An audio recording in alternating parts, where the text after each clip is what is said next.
ଆବେ ତୁ କଣ କରୁଥିଲୁ ଏତେବେଳେ ଯାଏଁ? କେତେବେଳୁ କଲ୍ କଲିଣି ମୁଁ? ଏତେ ସମୟ ହେଲାଣି ଏଠି ମୁଁ ଠିଆ ହେଇ ମତେ ବି ଭୟ ଲାଗିଲାଣି। ଆରେ ଘରେ ଟିକେ କାମ ଥିଲା ତ ବାପା ଯାଇଥିଲେ ଆଉ ସେଇ ଛୁଆ ଆସି ପାରୁନଥିଲେ ଆଉ। ଆସିବୁ ନା ଟିକେ ଜଲ୍ଦି।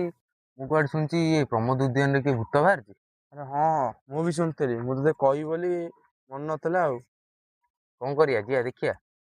ଆମେ 2 ଜଣ ଯିବା, ଚାଲୁନୁ। ସେ ଶିବୁନା ଆଉ ସେ ଶୁଭମ ଆଉ ସେ ଗୁରୁ ଗୁରୁ ତାକୁ ପଇସା ଲୋଭ ଦେଖେଇକି କହିବା ଯା।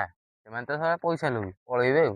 ସେ ଆମର ତ କେମିତି ଗେମ୍ ପ୍ଲାନ୍ କରନ୍ତି, ହଁ ଆମେ ବି ଟିକେ କରିଦବା। ଦେଖିଆ ତାଙ୍କୁ କହିଲୁ।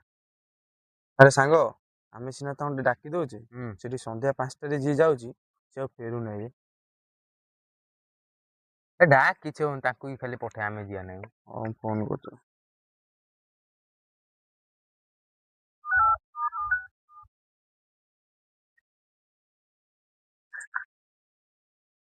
ହ୍ୟାଲୋ ଗୁରୁ ଭାଇ। ଆରେ କଣ ହେଲା? ଆଉ କୋଉଠି? ଏଇଠି ଆସୁନା, ଆମ୍ବ ଗଛ ମୂଳରେ ଠିଆ ହେଇଛୁ ଆମେ। ହଁ ହଁ ହଁ, ସେ ଶିବୁନାକୁ ଆଉ ସେ ଶୁଭମକୁ ନେଇକି ଆସିବ ଆଉ। ଆଚ୍ଛା ହଉ ହଉ ହଉ ହଉ ହଉ ଯିବା ଆଉ 5ଟା ବେଳେ। अरे खतरों का खिलाड़ी हूं मैं, कुछ नहीं होगा। हाउ ठीक है, फोन रख, मु आसुची।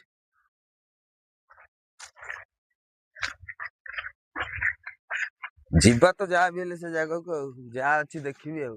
ଭୂତ ଭୂତ ମୋର କଣ କରିବେ ବେ? ଶୁଣି ତାଙ୍କୁ ଫୋନ କରିଥିଲି, ସେ କହିଲେ ଆଉଛନ୍ତି ହଉ ନେଇକି। ହଉ ଆସୁ ଆସୁ। ମତେ ବି ଡର ନାହିଁ, ଆରେ ମୁଁ ବି ପଳେଇବି ସେ ଜାଗାକୁ। ମତେ ଡର ଭୟ ନାହିଁ। ମତେ ବି ନାହିଁ। ଆରେ ଏଇପା ଶୁଭମର ଆଉ ଶିବୁନା ଆଇଲେଣି। ହଁ ଆମେ ଆସିଲୁ। ଆଉ ଗୁରୁ ଭାଇ ବି ଆଇଲେଣି ଆଉ ଆସ। କୋଉଠିକି ଯିବା କୁହ? କୋଉଠିକି ଯିବା? ଏଇ ପ୍ରଭାତ ଉଦ୍ୟାନ। କିଛି ନାହିଁ, ଚାଲ। କେଇଟା ବେଳେ ଯିବା? ଏବେ ଯିବା ନା? ଏବେ ଚାଲ। 5ଟା ବେଳେ ମୋ ସାଙ୍ଗରେ ଦମ ଅଛି ତ, ଯିବ ମୋ ସାଙ୍ଗେ ସେ ଜାଗା। ଆମେ କଣ ସମସ୍ତେ ଯିବୁନି? ଗୋଟେ ଚ୍ୟାଲେଞ୍ଜ ଅଛି। କୋଉ ଚ୍ୟାଲେଞ୍ଜ? ଯିଏ ଯିବ ସେ 1,00,000 ଟଙ୍କା ପାଇବ। ଏକୁଟିଆ ଲକ୍ଷେ ଯିବାକୁ ଟଙ୍କା? ପଡିବ। ହଁ 1,00,000 ପାଇଁ ତ ମୁଁ ଭୂତ ଘରେ ଯାଇକି ଶୋଇକି ଆସିବି। ଚାଲ ଚାଲ ଚାଲ, କୋଉଠି ଆସିଲ? ଆମେ ନୁହଁ ତମେ ଆଉ ପୁଣି ଏକୁଟିଆ ହିଁ ଯିବ। ଯିଏ ଯିବ ଜଣେ ଯିବ। ମୁଁ ଏକୁଟିଆ ଯିବି? ହଁ ତମେ କୁହ ମୁଁ ଖତରୋ କା ଖିଲାଡି, ଯାଇପାରିବନି? 1,00,000 ଟଙ୍କା। ଡନ୍, ଚାଲ। ହଉ ଯା। ଆଗେ 1,00,000 ଟଙ୍କା ଥୋଇବ କିଏ? ସେଇଟା ଆମେ ବୁଝିବୁ। ଡନ୍, ଚାଲ। ଆମେ ଆସ। କୋଉ ଭୂତ ବେ? କୋଉ ଜାଗା ବେ? ଭୂତ ଭୂତକୁ ଏମିତି ଚିପିକି କାଢିଦେବି ତା ପେଟ। ହଉ ଚାଲ। ତ ଚାଲ ଚାଲ। ଭୂତ। ସେ ପଇସା ଲୋଭରେ ଯାଉଛି, କିଛି କୁହନି ସେ ଯାଉ, ସେ ନାମ କୋଉ ଭୂତ? ଭୂତ ଏ ଜାଗା ମାନଙ୍କରେ ଆମେ ଖେଳି ଖେଳି ଆଇଛୁ। ଭୂତ ଆମକୁ ଦେଖିଲେ ପଳେଇବ। ହଁ ଚାଲ ଆମେ ଯାଉ, ଚାଲ। ଇଏ ଆସ। କୋଉ ଭୂତ? ମୋ ସାଙ୍ଗରେ ଆସ। 1,00,000 ଟଙ୍କା ରେଡି କର। 1,00,000 ଟଙ୍କା ମୁଁ ନେବି। ଆରେ ରହ, ସେମିତି କଣ ଯାଉଛୁ? ସର୍ତ୍ତଟା ଆଗ ଶୁଣିକି ଯା। କୋଉ ସର୍ତ୍ତ? ତମେ ତ କଥାବାର୍ତ୍ତା ସେଠି କଲ, ପୁଣି କଣ ସର୍ତ୍ତ? ଡରିଲ ଦବାକୁ? ସର୍ତ୍ତ କି ସର୍ତ୍ତ କହିଲ? କୁହ, ନହେଲେ ଆସ ମୋ ସାଙ୍ଗେ, କିଏ ଯିବା କଥା ଆସ। ମୁଁ ଯିବି ସେଠିକି, ହେଲା। जब तक जान है तब तक मान है, समझ गए?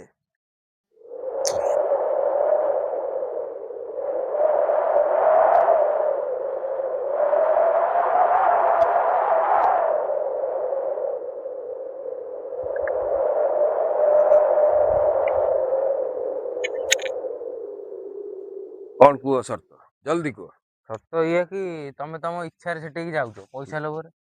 ତମର ଯାହା ଭଲ ମନ୍ଦ ହବ, ଆମେ ସେଥିପାଇଁ ଦାୟୀ ନୁହଁ। କିଏ କହିଲା?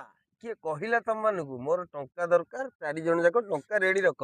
ଏଇ ଦେଖ ଆସିଲି, ଦେଖଉଛି ମତେ ସର୍ତ୍ତ। 1,00,000 ଟଙ୍କା ମୋର ଆଜି, ମୋର ଆଜି 1,00,000 ଟଙ୍କା। 1,00,000 ଟଙ୍କା ମୋର। କୋଉ ଭୂତ? ଭୂତକୁ ମୁଁ ପେଟ କରିଦେବି। ଭୂତ କୋଉ ଭୂତ? A few moments later. ଆବେ ସେ ଘଣ୍ଟାଏ ହେଲାଣି ଯାଇଛି, ଆସିନାହିଁ ଏପର୍ଯ୍ୟନ୍ତ ହେଲାଣି। କଣ ନାଇଁ କଣ ହେଇଥିବ? ଏ ସେ ପଇସା ଲୋଭରେ ଯାଉ। ମତେ ଅଡିଆ ଅଡିଆ ଲାଗୁଛି। ହଁ ମତେ ବି ଲାଗୁଛି। କଣ କରିବା କି? ଯିବା କିରେ ଦେଖିଆ। ଚାଲ ସେଇ ଅଧା ବାଟ ଯାଇକି ଯିବା, ଚାଲ। ଚାଲ।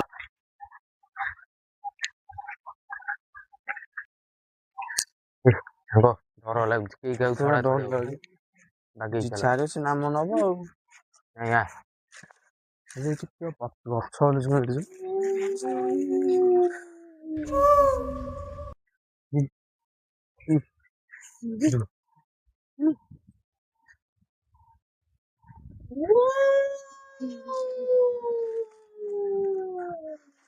ସାଙ୍ଗ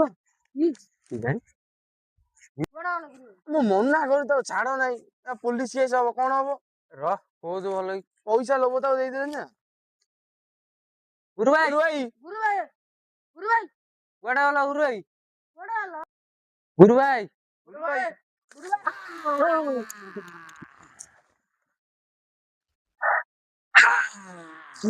ଗୁରୁ ଭାଇ ତମର କଣ ହେଲା ତତେ ଖାଇବି ତତେ ଖାଇବି ତତେ ଖାଇବି ଗୁରୁ ଭାଇ କଣ ହେଲା ଗୁରୁ ଭାଇ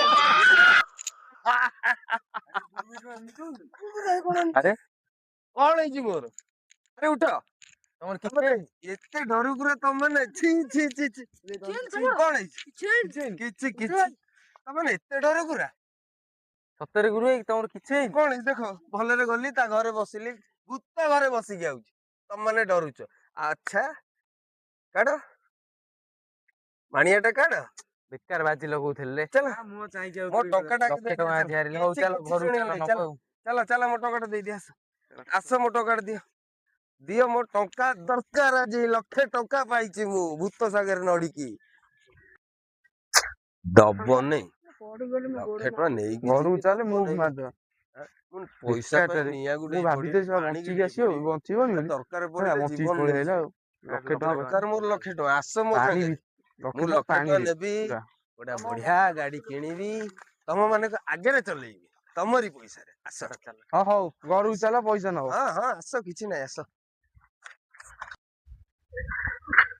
ବେକାର ମୋର ଟଙ୍କା ଦରକାର କେହି ବଞ୍ଚନ୍ତିନି ଇଏ କେମିତି ବଞ୍ଚିଗଲା କେହି ତ ବଞ୍ଚିକି ଆସିନାହାନ୍ତି।